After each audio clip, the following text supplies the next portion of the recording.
You know what, Jamie? Let's pop off right now. We got to get started. We gotta go. Let's go. Let's go. Let's get the people in the chat.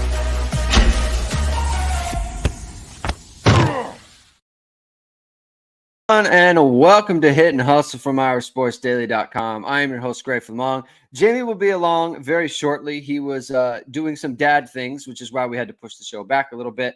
So he's on his way, so he will pop in the show. And once he's here, we'll get him going, and then we'll get everything started there. We're going to be talking about the upcoming game against NC State, why I think this is the official start of the season, right? In my opinion, you don't really start the season until you're playing a team that can beat you. And I don't think no matter kind of how Notre Dame played, unless they were a total dumpster fire against Navy, I don't think Notre Dame was ever at risk of losing that game, and certainly not against Tennessee State. But NC State is an opponent, especially on the road, that, you know, if you don't play well and you don't come with your A game, then you can lose. So that's what I think is this is the start of the season. So we're going to be talking about that, and then anything that comes up in the chat and that sort of thing. Dark Moon Blade, what's going on? So thank you, everyone, for tuning in. If this is your first time catching us, please hit the like button. Please hit subscribe. Please hit the notification bell so you know we're going live. Links to the podcast are in the description below.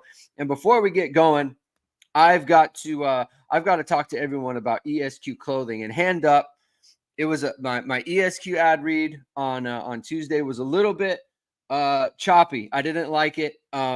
As soon as the show started, I got a phone call from my kid's school, the number for our kid's school. They called, and I'm looking at it, and it totally flustered me.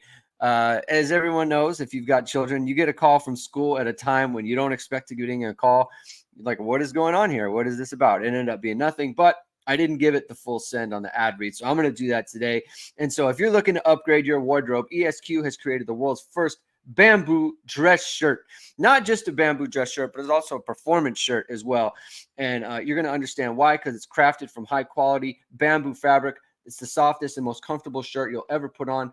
It's not only more sustainable than cotton, but also feels cooler, has stretch, is odor and wrinkle resistant, and even machine washable. The shirt pays for itself in dry cleaning expenses.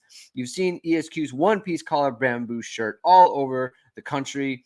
Various famous people that you've seen, you know what the shirt looks like, and it's the perfect shirt for today's business meeting or heading out for a night out.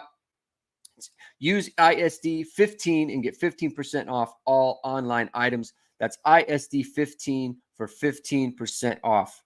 All right. There we go. I want to start the show before we get Jamie here.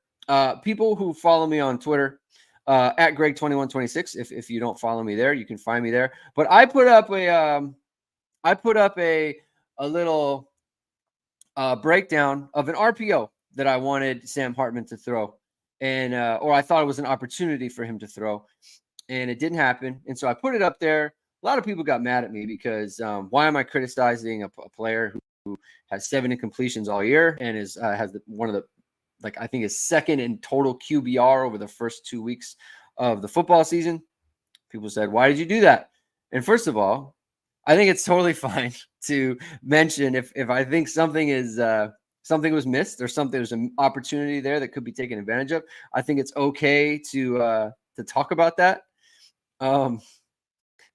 The defense hasn't given up a touchdown, and people still harp on the defense. So, I feel like I can talk about that. But, I was curious if my read on it was correct. So in all honesty, right, you gotta check yourself sometimes. I hit up a former Notre Dame quarterback, and I asked, tell me about the RPOs. And tell me about that. Dark Moon Blade says, do quarterbacks just come to South Bend and have RPOs erased from their minds like Men in Black style or something? LOL. Yeah, that was my question. So I asked this quarterback about it. So I've put up the play here. I can't show the game film because there's a copyright issue with that. So, but here's what I'm seeing here, and then we can go over that. All right. So we have the quarterback explained to me. You have 2 safeties here, one safety. We're looking at him. At the snap, Sam Hartman's going to put the ball in the belly. This backer is going to crash here. And this player is a flat or curled or hook to flat defender. I'm not sure what this corner is doing, but this player is looking inside here. This player is looking inside here. So he has his back to the play the whole time.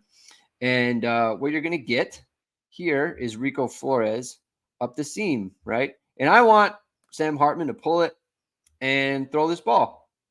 And what the quarterback said to me was, you have to take into account that this is a 1st and 10 play on the first drive of the game. So if a quarterback sees too high, you don't know the rules that Notre Dame has, right? So maybe if you see too high look with this, just give the ball, right? You're just an automatic give early in the game until you see what this defender does, right? This defender right here, especially, like he could step to this and he could just totally cut it off. The quarterback is looking at the backer and he's looking at this safety here.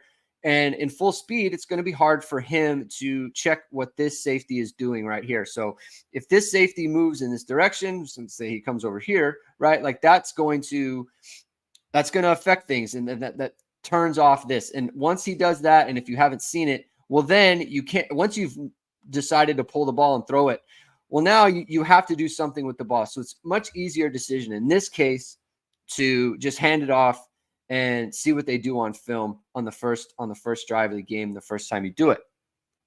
Now, he said that with the way that they covered the play, if he had pulled it and thrown it, it probably would have worked. So, but he said you can't look at decision making on an RPO in a vacuum. You have to look at the full context of it. So that's a fair take, right? Obviously, and I'm gonna heed what the quarterback said. So in a vacuum, sure, like pull it and throw. But in the context of the game, where they are in the game, the fact that it's the first drive of the game, and you don't know what the defense is doing or how they're going to defend something like this, it's totally fair just to give it and move on with your day. And so that's what Sam Hartman chose to do. And it's obviously, like I said on Twitter as well, like it's okay to see this. Maybe he sees it and says, you know what, I later in the game, if we go to this again, I'm gonna pull this and throw it. Notre Dame didn't get to it. And the thing with Notre Dame's efficiency over the first 2 games is if you're efficient and you're scoring touchdowns on literally every possession in the first half, then some things you don't need to get to, right? And so maybe it's beneficial to Notre Dame to have it on film that they're gonna in this kind of look, they're gonna pull the ball. I mean, they're gonna hand it off, and if that's what the defense expects, then you can exploit it later with a better team like NC State. And so, but before Jamie gets here, I'm just going to update everybody on some things that Marcus Freeman said in his press conference. He just had the press conference at around 12 o'clock Eastern time. Devin Ford is out. He is out with the concussion that he sustained on the kickoff return. It's going to be Jeremiah Love and Jadarian Price back returning kicks. Oh, thanks, Tyler. I really appreciate that. This is the type of stuff I love listening to your videos. Thank you. We're going to do more of that. I'm going to try to do more of that. I'm going to try to do more videos because I think it's pretty good with the can't show the full play, but you can show a still shot. So it's going to be Jadarian Price and or Jeremiah Love returning kickoffs. That'll be exciting, right? I think, obviously you don't like it to happen at the expense of Devin Ford, who got hurt. You don't want to see that, right? You don't want to see injuries, but it'll be exciting to see those guys if they can get a chance to return a kickoff.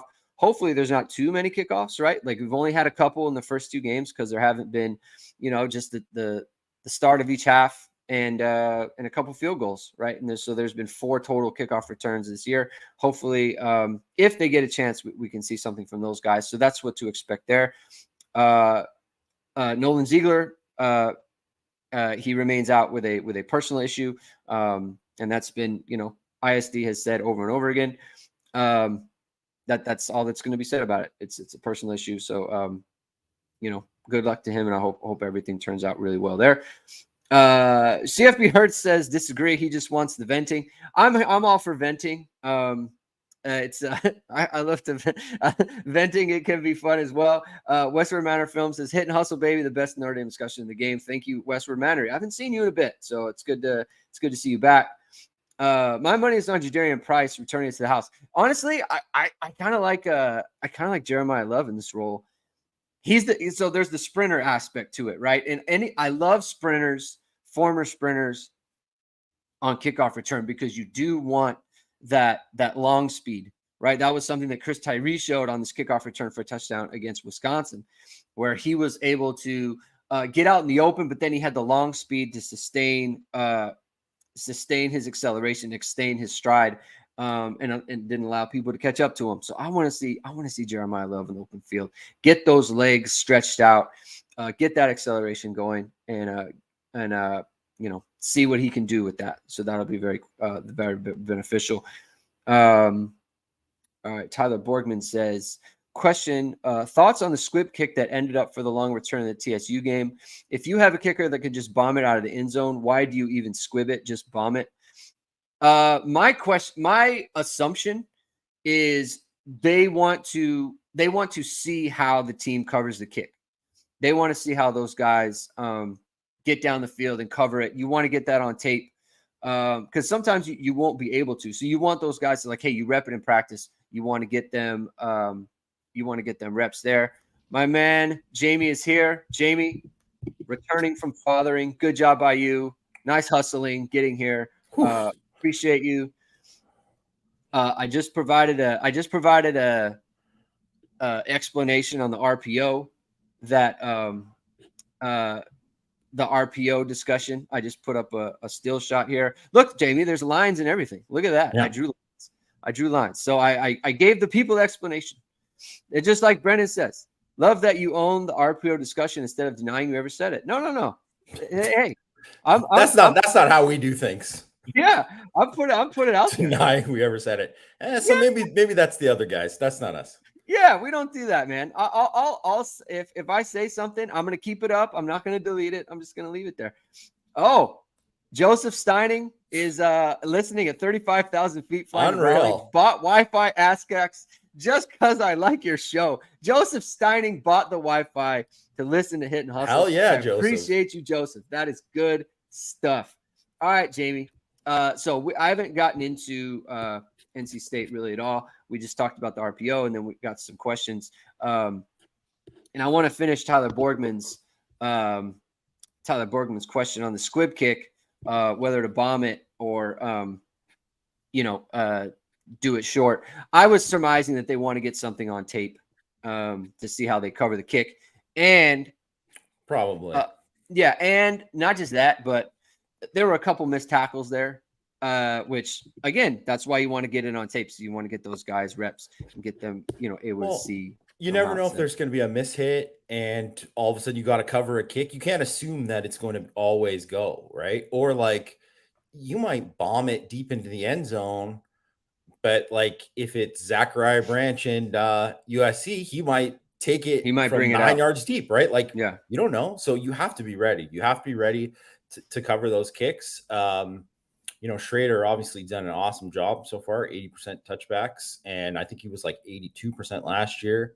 If you're over 80%, that's outstanding, so he's done a great job with that. Yeah. So, that's why I think they would do that. Makes sense to me. Okay, Jamie, are you all settled? I'm all settled. You just got here, Jamie. Yeah. Jamie's good to go. So we appreciate him being here. I already did the ESQ ad read.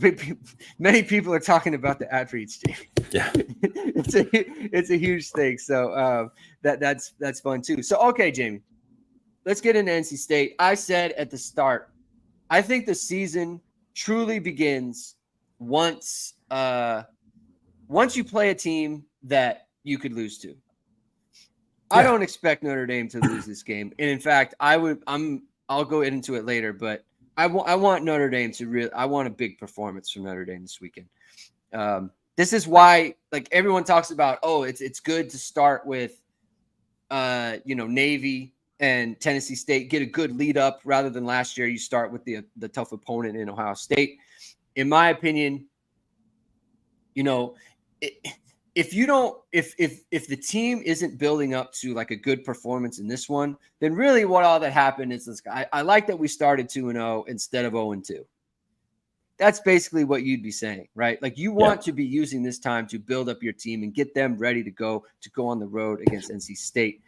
So that's how I feel about it, Jamie. Just on the as kind of a overview or just a big picture view of the game. But let's talk about them a little bit. Defeated UConn in the opener. Not the most impressive performance just to my eye. And you'll talk about the numbers in a second. Obviously, Brennan Armstrong, quarterback from Virginia. What do we expect there, Jamie? Is it the 2021 version of Brennan Armstrong in 2023 for the NC State Wolfpack? Doesn't look like it. Does not look like it. Certainly not based on the first game. And I didn't really expect that to happen because one of the things with that Virginia team, and I think we probably mentioned it already kind of on a previous podcast, but that Virginia team was stacked at receiver. They had a really good tight end. They had like 3 or 4 deep at receiver. That guys who could get deep, make plays, stretch the field vertically. And they had guys who could make plays after the catch. They had it all, really, right? And then they had that, and then Armstrong was a dual threat. So they were, dangerous. And he threw for 4,400 yards that year. And you got to remember, he missed some time too, right? Like he missed the Notre Dame game. So pretty awesome numbers, right, that year. Yeah. The other thing is they had a really good offensive line, right? Like, so if you recall too, like their center transferred to Virginia's center transferred to Michigan, and he was an All-American. One of their tackles transferred to USC, started there. Like they had a good line. Good by ACC standards, right? Like, and because if you remember, Notre Dame dominated their line when they played in that game. And he just doesn't have he doesn't have the supporting cast, right? So that he doesn't have the talent surrounding him. That was certainly not the case last year at Virginia, and you saw his number regress huge, right? Like he basically went down like 2.5 yards per attempt, right? Which is obviously massive. He only threw 7 touchdowns and 12 interceptions last year. His accuracy just went way, way down. And then you look at what he did in the opener. It was pretty much all as a runner, right? Like that was his damage. He rushed for almost 100 yards as a runner, 19 carries, it was 96 yards. 10 of those were scrambles, right? Like, so he basically was like one read and getting out. And that's what he was doing, but he moved the sticks, and that is fine. He's going to scramble a lot in this game, right? And of course he's going to make some plays, but that might be the best way to if you got to like grind out a win against UConn, but it's not going to work every time against like a defense like Notre Dame, right? So, and if you're relying on that, they had 0 explosive plays in that game. He was 1 of 9 from anything over 10 yards in the game, 10 yards down the field in the game. And, he's basically in the non-screen game, he was like 52% completions. And then last year he was like 50% completions. Those aren't good numbers, right? Those aren't good numbers. So, and frankly too, he has been bad against the blitz, like really bad. He was one of the worst quarterbacks on 3rd down last year. He wasn't even the top 100 in pass efficiency, was a 45% completion guy. I mean, if they have to beat Notre Dame by him throwing and being a pocket guy, they have no chance. They have no chances. And it's because really they don't have the receivers. Like the leading receiver in the game, Kevin Concepcion, he's a 3-star true freshman, and he seems like a pretty good little player. He's a slot guy. But I mean, he averaged 9 yards a catch, right? Like it's on 4 catches, and he was the leading receiver. Like, they didn't really throw the ball downfield, and I don't think that they. I guess there could be some thought to be like, they saved some stuff for Notre. I'm sure they have some extra stuff for Notre Dame that they didn't have, for UConn. But you kind of are what you are personnel wise. And that was a question going in with the receivers, and with Armstrong's the same guy. And he honestly looks like the same guy. And so Yeah. I just don't know how they're going to score that many points on Notre Dame. I thought Marcus Freeman made a really good comment. They asked him about defending the Robert and I offense, and he said, "Well, first you prepare for the personnel." And I thought that was a really good comment, because it's like, we're going to defend the way that their players can play. We're not going to defend the way that, the 2021 Virginia team did, because like we've been talking about, like they don't have the same personnel. So like, we're not going to prepare for a team that doesn't exist, basically. So I thought that was a good comment by him. I just want to highlight Brian Chesenak. He's a master's student at NC State, but he's a Notre Dame fan, got a student ticket. One less NC State student rooting for them. So he's going to be holding it down in the student section. So there you go, Brian. Good luck. Good job by you. Yeah, love that. Good job by you. Corey Flynn says, listening to NC State podcast, they believe they held a lot back in the opener.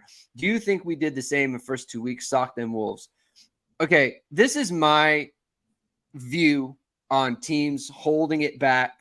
How many times have we heard about holding things back for Notre Dame? Notre Dame was holding things back in a game, and it's usually when they didn't play. They don't play well. Yeah, it's usually we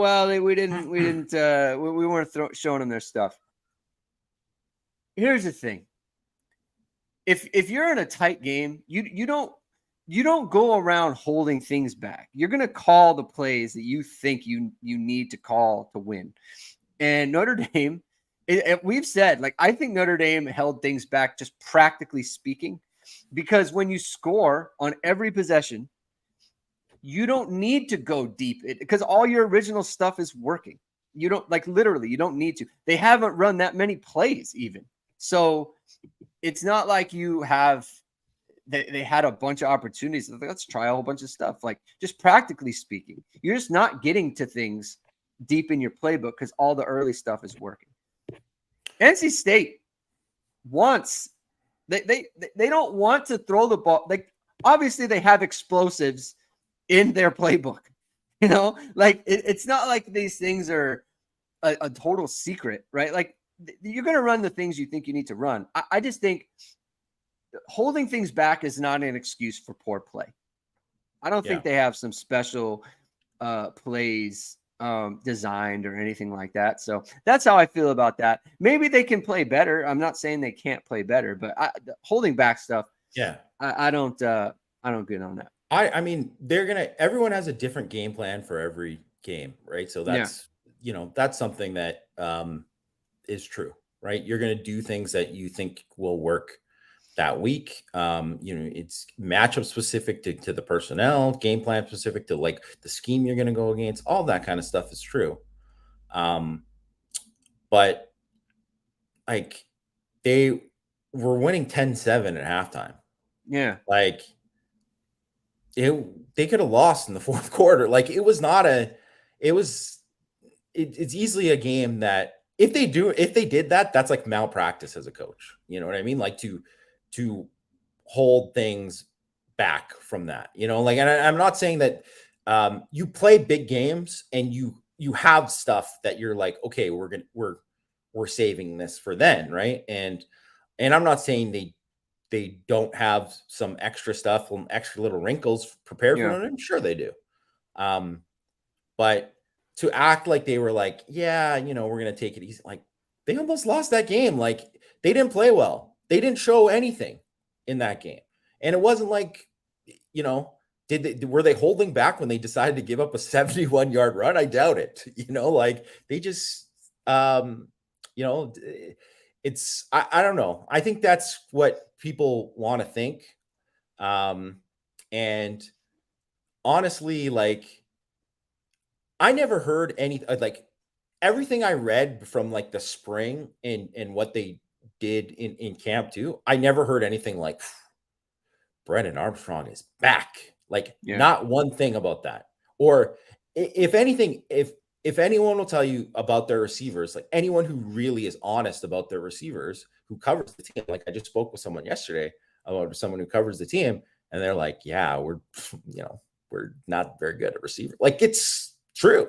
Yeah. That's true, right? Like, they definitely feel good about their defense, and they should, right? And I guess we can kind of transition to that now, right? Like, they got a lot of players on defense, and that's the reason why they have a chance to win the game, right? Because they have a top 25 defense, right? They're 25 in DF plus, combined FEI and SP plus ranking right now. They're top 15 the last 2 years. Tony Gibson's a very good, he's a very good coordinator.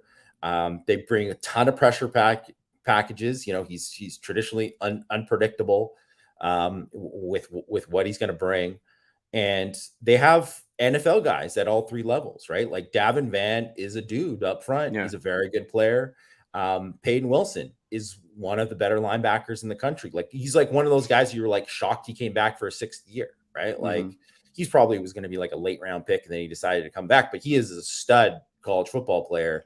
Like, could be an All-American this year, right? Like, he's definitely going to be all ACC. So, and they got 2 corners that are going to be NFL players, right? Like, and Robert Aiden, he's an all ACC guy. This will be the best corners easily Notre Dame has faced so far this year, and up there with like the best corners they'll play all year, right? And that was one thing with Wake Forest last year, right? Like, Drew Mentok wrote a piece about it. Like, Wake Forest, Sam Hartman threw for a ton of yards in that game, but they didn't throw it against those guys. Those guys were very good, right? So they did it attacking their, their slot corner, their safeties. They got a couple of matchups with linebackers and running backs and that kind of thing. But, Hartman threw 3 picks in the game, right? And they struggled. But the one thing that you can say, like, he was bad in that game, it's a completely different offense, completely different personnel surrounding him. Like, he got pressured on 40% of his dropbacks. Yeah. Is he going to get pressured that many times in this game? I don't think so. I guess it could happen because this is a whole new test for Notre Dame's offensive line. We'll see. But, I doubt he's going to get pressured that much. And the other thing is they ran for 0.68 yards per carry. There's no way Notre Dame is running for less than 1 yards per carry in this game. UConn had success running the ball on them. I think Notre Dame will find some success, but I think everyone assumes that they are going to load up the box and say, okay, we'll man up outside and you beat us. And Notre Dame's got to find the other matchups in the pass game. They got to do play action. They're probably going to have to do a lot of damage over the middle of the field, and we'll see how it goes. But and I wrote about in 6 Thoughts today, we haven't seen any adversity for the offenses. Like, literally, like the very first series, there was like 2 3rd and longs where you're like, oh no, like what's going to happen here? And it's like, okay, well, that happened. They converted both times. Yeah. And that's like about it. They haven't had too many of those situations, right? So it's been pretty easy for them. What's going to happen when, it's a 3rd down sack against them? They go 3 and out. This never happened, right? Yeah. And this is the kind of game it could happen. Yeah. Want to highlight the super chat from Brian Chesenak. Again, appreciate you guys. Longtime listener. Keep up the good work. He's got his grandpa buried on campus. So Domer through and through, says he's ready to talk smack when it empties in the 3rd. So appreciate you, Brian. And look at longtime listener. I don't remember Brian really ever being in the chat. And so, hey, appreciate you. Yeah. A lot of people just watch, don't participate in the chat. We appreciate everybody. So that's great. All right. As far as, defensively and what's different about, Notre Dame and Wake Forest and that sort of thing, I think that you can. So the way that I view this game just generally is NC State can be a good defense. They can be. They're very good. And they are very good. They're not playing UConn this week.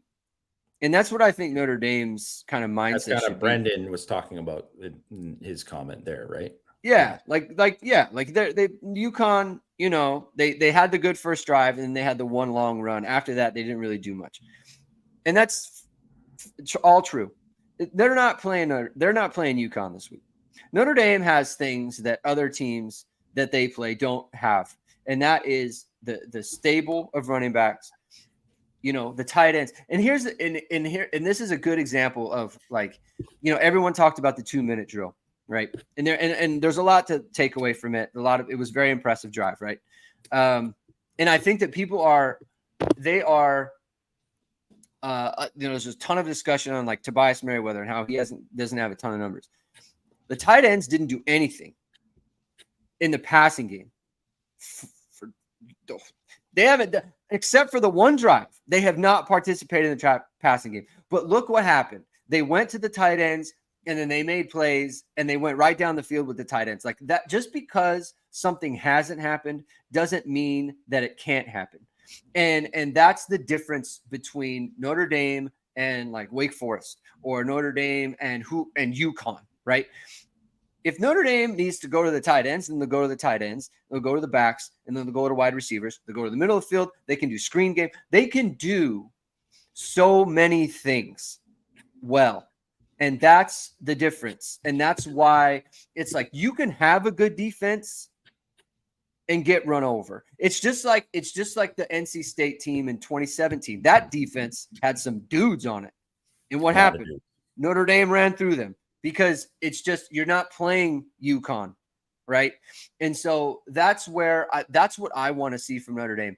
It's like, to me, it's like, whatever happens, if Notre Dame plays well, it's not that NC State is bad defensively or anything like that. It's just that Notre Dame has too much.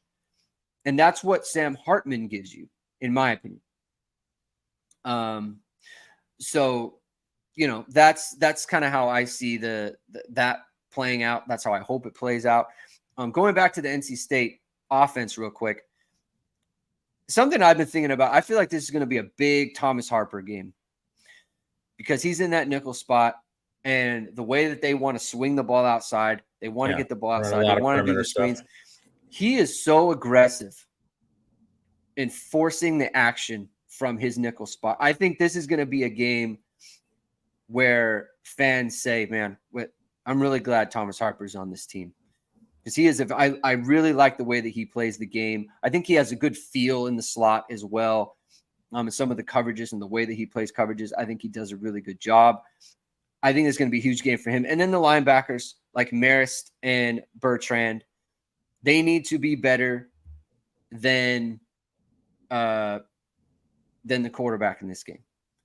They need to outplay him. Because that's the key. If he has their number and he's consistently getting away from them on scrambles, that's how it's like, this is not a good team, but they're moving the ball. Yeah, that's how they stay in the game. It keeps it tight. Yeah.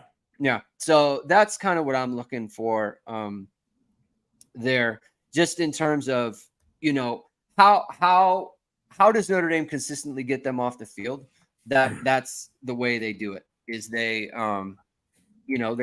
bottle up the running game. They bottle up the short passing game and the screens and that sort of thing. And then they can get off the field there. Phone call. There we go. So that's kind of how I see that going, Jamie. What do you think, just in terms of the way that NC State plays? How do you see Notre Dame attacking them with what they have and what kind of some vulnerabilities NC State has defensively? Well, I think you're going to see, first of all, I think you're going to see more play action this game than you saw the first 2 weeks. I think that's a definite thing, because I think they are going to be geeked up to stop the run. So that is going to happen. And then those safeties are going to be downhill. So this could be like a play action game, more RPOs, that kind of stuff. I think you could easily see that. I also think that a little bit of what we saw in the Navy game, where Jared Parker did such a good job of kind of like mixing up, it's like, oh, it's heavy, but they're spread out, I think you're going to see a good amount of that, just because I think that's how you're going to get, that's how you're going to find them, because they're all about like fast flow, fit. And if you kind of get them thinking because, oh, wow, now they're running around because they're trying to match what you're doing. And you show them something that you haven't shown yet. Because you got to remember, Notre Dame really hasn't shown much so far. That's how you can break something, right? And the other thing is you got to remember that, I mean, you could even have a play that's like, man, they really kind of had that, like sniffed out. They knew exactly what was coming. But then you have Audric Estime, and he could just break like 3 tackles and then take that for 8 yards, right? So there's also that kind of part of it too. So I do think Notre Dame will, I mean, they're going to be who they are. They're going to run the ball a lot. They'll play heavy, but I think they'll kind of mix that up and kind of like formationally kind of like mess with them a bit to kind of get them out of it. You don't want to get into 3rd and long very often in this game, right? Because I think if 3rd and long that's just, they can unleash the hounds, and then just it can go bad from there. So my opinion is they're probably going to be trying to get into good favorable down and distance for most of the game. And when they get their shots, they'll take their shots or whatever, right? But I think it's all about like kind of mixing it up formationally. And then also too, when that you got a chance, you got to match up with one of those safeties with their slot corner or whatever, right? Like their slot corner, Robert Kennedy, he's a transfer from Old Dominion, and he was a good player at Old Dominion, but I mean, the guy hasn't played a ton of Power 5 football. Yeah. So, I mean, they played last year against Virginia and Virginia Tech, and both those passing games kind of sucked. So, I mean, test that guy. Let's see what he can do, right? Let's see what he can do. And I think that's where, if you're going to look at where the strength of Notre Dame's, wide receivers are, it's like those inside guys, right? It's Tyree, it's Greathouse, it's Flores. You can move Jaden Thomas in there, right? You can flex out those tight ends, right? So test them. Let's see what this guy has. And I think that's something that I could see them doing. Yeah. And when you say like there's things that Notre Dame hasn't shown, that can be as simple as starting in a personnel group, starting in one formation and shifting to another formation. Because little inside baseball, there are whole periods every day on not doing anything other than walking around, lining up, and then getting the linebackers and safeties to make the calls. You're not defending any play. It's just like, hey, they are in this personnel. They started in this formation. They shifted to this formation. What is the check that we are making? And where do you get everyone lined up? Are you going to switch to an underfront? Are you going to shift the linebackers? Are you going to shift the nickel? Right? Like, what are they going to do out of this formation? Like, you can spend 20 minutes a day just standing around trying to get the calls right. And that's something that, like, I think that's something that people don't consider. Like when I talk about, like we talked on Tuesday about how easy it is to prepare for Clemson, because they're in the same formations like all the time. They're always in 10 or 11 with the tight end flexed out. And then out of those, they only have a handful of plays. It doesn't take a long time to prepare for them.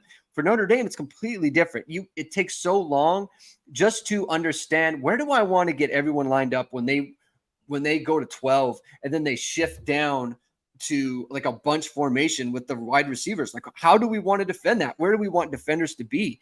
And so that takes a really long time. And so when we say like Notre Dame hasn't shown much, like they haven't shown much from a formation standpoint, let alone what plays they're going to run out of those formations. Yeah. So that's something to consider as well. And if you are considering upgrading your social media game, or you want to diversify your business with some audio or video, maybe some photos, then you're going to want to hit up Vahid Sadrazadeh at VSR Media.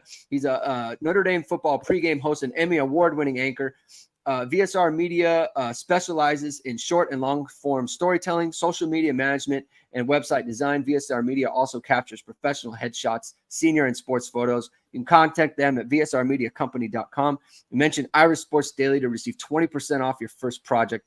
Visit them online or give them a call at 574-800-9106. Oh, What a gosh. segue. Goss says, we just shot with Vahid yesterday. Stay tuned. Let's go. ESQ and VSR doing shoots together, collabs. We love to see it. Corey Flynn, well, this is a good question. Curious, is every team's main focus this year going to be to stop Notre Dame's run game? Can you see a scenario this season where stopping Hartman's passing is priority one? No, I think it's going to be to stop the run game, because I just think that until Notre Dame shows that they're proves that they're better at throwing the football, or they have like the weapons there that really scare people, like it. So, for instance, if Jaden Thomas just like goes off, just absolutely goes off, and he cooks like their corners, well then, yeah, they're going to treat things differently, right? Like people are going to, you have to game plan more for him now, right? But until you see that, that's not going to happen. And I don't know if we're going to see that. It's kind of like a total unknown. So I don't like right now.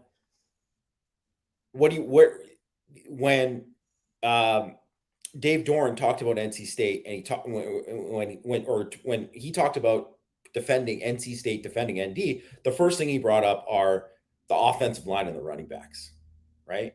So, and it's not that, Sam Hartman doesn't, they don't like have to prepare for Sam Hartman, but because Notre Dame doesn't have anyone proven, it's like it could happen later in the year, but is it ever going to overtake the running game that Notre Dame's backs and what they have in the offensive line?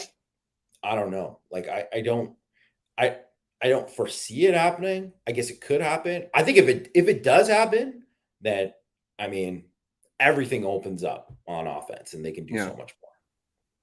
Yeah. Do you think that NC State can play even numbers and stop Notre Dame's running game? No way. No way. So this is the problem that teams have, right? Yeah. If you can't stop Notre Dame with even numbers running the ball, then you're automatically vulnerable, because it's not even just that you're sending an extra player, you're putting an extra player into the box. You're also making a secondary player more run stopping focused, like run stopping oriented, right? They will react to every single play action a lot more so when you are thinking about the run. You need to help out in the running game. You need to be physical. Like even going into the game, you have this mentality of it's like, I need to be physical. I need to be physical. Like that helps out over there. So you're already vulnerable to, the opposite. So like think about USC, right? Like the opposite is true there, where even the linebackers against USC are thinking about the pass and thinking about their drops and thinking about where can this slot guy go and make me vulnerable in the passing game. Like that's the opposite, right? With Notre Dame, it's completely different. Even the secondary players assigned to wide receivers, you're thinking of run support, right? And so that's where you get teams in a bind. That's why they have to, if you can't stop a team with even numbers, then you have to be thinking about how am I going to support the run here, because it's so important. And that's the conundrum. And that, by the way, is the main difference between Wake Forest and Notre Dame, and why it's completely different for Sam Hartman, because you have defenders who are thinking about the game in a completely different light. And what occupies the mind of defenders is completely is something that's kind of overlooked in the game. It's like, how are they approaching the game ahead of time is such a huge difference. And that's why you so often see, like with Georgia, right, the way that they run their play actions and how they can get people open. It's because people are so worried about that running game, right? Same thing with Michigan. The exact same thing. Oh, yeah. Joseph Steining is asking, any prediction for Merriweather having a big game or at least hitting a big one? I mean, I don't know. I mean, this wouldn't be the game that you said, like, you know, just based on the corners that they're playing, that you would say, man, Merriweather, this is his game. If he doesn't go off this game, like, so it's not like a matchup game. I guess they could do something like they did with his big play against Stanford, right? Where that was a slot fade, right? So could he get matched up there? Like, yeah, that could. I mean, I guess that the deep ball that threw him to was also out of the slot, right? He was Yeah, that tight, right? So yeah. I mean, that could happen. I don't know. I think this would be a game for it. I'm not going to predict it, but this would be a game for them going over the top, because exactly what you said, Greg. Like, especially if Notre Dame comes out and has success early running the ball, like, and then all of a sudden you can't help it because you're just worried about thinking about what are we going to do. And you see a formation, you know, you see something, you're like, it gets in your head. It's subconsciously, you're thinking, I got to stop the run. We got to stop the run. I'm stepping down here. I'm doing this. And it could just be just a small little thing, and that gives somebody a sliver to go over the top, right? So I easily think that could happen in terms of like the play action game. That's why I think play action will be so big in this game. Yeah. It's kind of like a prediction for it. What I would say is it's just sitting there. It's sitting there for them. And I'll go back to the tight ends. Like, who said, like, prior to the 2-minute drive, it's like, yeah, this is when the tight ends are going to cook. Nobody. You wouldn't predict it, but then there it is, right? Like, there's an opportunity there for them to take it. I'm kind of just of the mind that there are opportunities for Tobias Merriweather in the first 2 games that they haven't hit for whatever reason. Other people are open. It could be as simple as that. A block was missed, so they didn't get to it. The ball was late. That's why. But it's not like the opportunities aren't there. I think there will be opportunities for him. Whether they hit him or not is a different question. I feel like I could predict it every week. If you ask me this every week, it's like, yeah, I could see it. Absolutely. Just there's been opportunities. He'll have a chance in this one as well. You know, to me, it's become it's kind of less of a thing now because of their efficiency on offense. You know, like everyone says, oh, he needs to step up. He needs to. Well, why? They score every possession. So it's not keeping them from doing anything. I don't know what happened to Jamie. Oh, there you are. He's back. All right. We lost you for a second there, Jamie. Yeah. So it's Tobias Merriweather going off or not going off. It hasn't prevented Notre Dame from doing anything. They score on every possession. So I think it would be great. Like what we kind of said on Tuesday, it would be great for him. It would be great for the team if it happens. So, I mean, I'm not going to predict that it happens. It'd be impossible to predict, but I think it would be big if it did. Corey Flynn. Here's my Merriweather prediction. He's balling out for, I'm going to say Deion Sanders. His name is not Coach Prime. His name is Deion Sanders. So I'm going to call him by his name. We don't do that for any other person. I don't know why we do it for him. Michael Wu with a good question. What's the status of Eli Raridan? I would imagine he's going to be I don't think we'd see him in a real role until Ohio State, at least. That's my guess. What do you think, John? That would be my guess, too. I mean, it would be great if he got cleared before and then he could get just a little bit of action before he had to play that game. Yeah, like, I do think, like, this is around the time, like, next week, Ohio State would probably be the earliest, I think. Yeah. I mean, I just think in my hunch is that they could clear him, but they don't want to because they want to be very careful, which I think is totally fine. I think that's fair. And I think that's a good way to approach it. You know, you have obviously Stays and Evans are playing well right now. It's funny, man. Cooper Flanagan got in the game. He's caking guys. He's 260. He looks so small. You don't realize he's how going to big, be like 275. Yeah. You don't realize how big Michael Mayer was. until you see someone in his number who's 260 and you're like, man, that guy, he doesn't look big at all. Cooper Flanagan's going to be a big boy. He's an exciting looking player. Anyone on, I mean, I think this is who on defense are you kind of looking at? I know on the inside, there's, this is going to be a big game for, I think Riley Mills, right? Like, I think NC State has to try to run on them. So it's going to be a big test for him. I don't have concerns about Howard Cross, but I think Riley Mills, Gabriel Rubio's out. So Jason Onyé, it's a big one for him.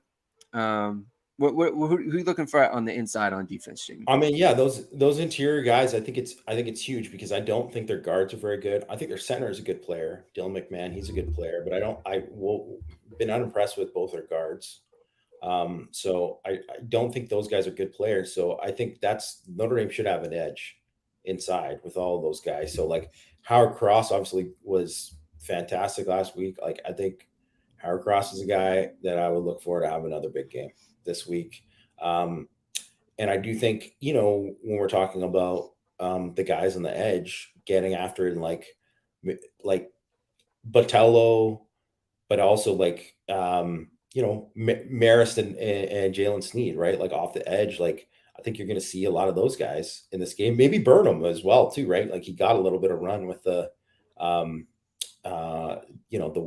first team sub package group. So I'm excited about that.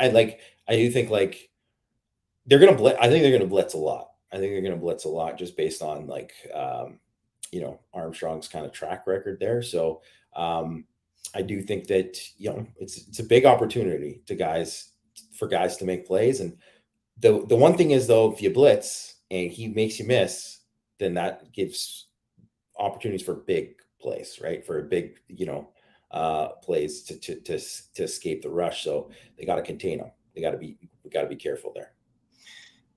Yeah. It's one thing to blitz. It's another thing. Like you still have to be disciplined with your rushing lanes, and that sort of thing. Because that's how, like you said, that's how you get burned with things. Here's a prediction. I think this is going to be we're going to come out of this game thinking, man, Notre Dame's really got something with this pass rush. I think with Botelho, and I think this is going to be like a JJP game. I think he's going to have I just feel like he's going to have a big game. I think Burnham is going to have a big game. There's going to be some Sneed stuff. So I guess, okay, defensively, the stories are going to be Thomas Harper and the edge guys.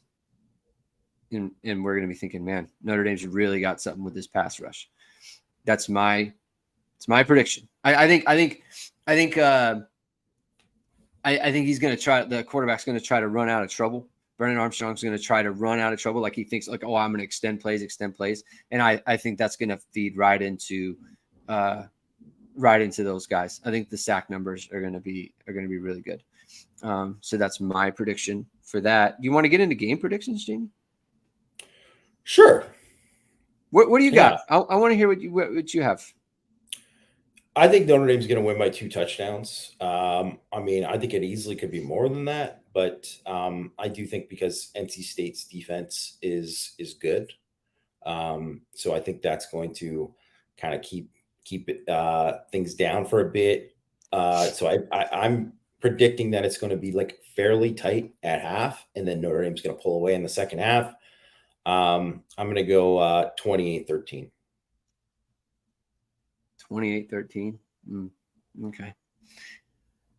I'm feeling a little spicy today, Jamie. I'm feeling a little spicy. I've got, you know what? Maybe I'm just manifesting it. Like I'm trying to manifest what I want. And so I titled the show, "Are the Irish Ready to Make a Statement?" Because in some ways, I should probably get this coming up. Corey Flynn's feeling spicy too. 88-0, 1-up Oregon. So the reason I said, are the Irish ready to make a statement? I think that people are looking at Notre Dame right now. It's like, well, it's Notre Dame, it's Tennessee State. Not really. No one thinks anything of that, right? Let's see, right? I don't think that NC State is like the greatest team. I don't think they'll end up ranked or anything. But I think people like you see their defense, and like, that's a good defense, right? 28-13 win. If Notre Dame won by that, I think that the national narrative would be like, yeah, that's a good win. Nice win. But then they would say, let's see. You know, they continue to say, let's see. I think Notre Dame is going to. This is their. I'm gonna just say, okay. Okay. Let's hear it. Okay, so I have NC State scoring more points. Okay, so that's something, right? Okay, yeah. I think NC State's going to score 17. I'm taking Notre Dame 41-17. 41. I do like your your game flow narrative of like start kind of slow. I think it's going to be kind of like the Boston College game in 2017, where it was a little bit squirrely in the first half, and then it was just in the second half, it was boom, boom, boom, boom, boom, boom. I think that's what it's going to be. And I think it's going to be like, hey, this Notre Dame team, they've got something. And I think that's where it starts to kind of build. It'll still be a let's see against Ohio State. But the way that I think about them is there are so many ways for them to hurt teams offensively and to move the ball offensively. They can do it kind of any kind of way. And I think Brendan makes a good point. Like, I think there's going to be some turnovers in this game. You know, let's say it's 21-10 at halftime. Notre Dame gets the ball. They make it 28-10. And now they're chasing the game a little bit. And now it's like no more of this like trying to run and stuff. Now it's like we got to kind of start throwing every down. And that's when I think it really starts to ramp up for Notre Dame. And I think that's to Notre Dame's benefit. And so that's kind of how I see it. I want to believe that Marcus Freeman has used this time effectively. He's used this to prepare his team. And he talks about we want to be our best version of ourselves week to week. I think they're focused on that. I think the team is fired up to play in this game. I think they're tired of the Navy stuff. The Tennessee State game, you know, I think they're ready to show out, like for real, in a real way. You know, if it is 28-13, I'm not going to come whining about that. Like, that's fine, right? You go on the road, you win by a couple touchdowns. I think that's a perfectly good result. I think this team has the ability to pull away late with Sam Hartman actually playing a full game, you know, not sitting out the fourth quarter, not sitting out the entire second half, like playing a full game. I think that's where the points come from. It's like, you know, oh, you score 41 against them, score 42 against Navy. It's different. It's different when you've got them going on for the whole game. So that's what I think, Jamie. I can't say that I can't see it happening. Like, I could see it happening. Like, that could definitely happen. And if it does happen, then I mean, it's man, that Ohio State game is going to be pretty hyped up. Get it hyped. Yeah. Jack, don't come in here with these fake rumors. Please don't do that, Jack. Please don't do that. Don't do that. Don't do that, Jack. But yeah, I think that I could see it happening because one, I really think like the defense is like excited to play, like to get challenged, you know? So I think that's something too, or I could see it turning into like, you know, some kind of havoc that turns into like, oh, some short fields for Notre Dame. And then that could produce some stuff too. Sam Hartman revenge tour. Could Brennan be. says Could be. So I think that's you know, I'm manifesting it. See, there's the thing, hopium, right? Like let's not they have like what I said is true. They have a lot of ways to score. It is a problem, the way that they play and the different weapons that they have and the way that they can score and the way they can move the ball. It is a problem. Preparing for them is a problem. And so it gives you that's what I think, preparing for Notre Dame is different than preparing for Connecticut. That's how I see it. All right, we're going to leave it there. Thank you everyone for tuning in. We'll be back on the post game right after the final buzzer sounds against NC State. Hopefully we'll have Mike on the show. He's got the internet, but he might be he got his new internet, but he might be transcribing for Matt. So we'll see how that goes. But regardless, it'll be me and Jamie on the post game and then me on the morning after recap. So we'll see you then. Have a good weekend, everybody, and we will talk to you on Saturday.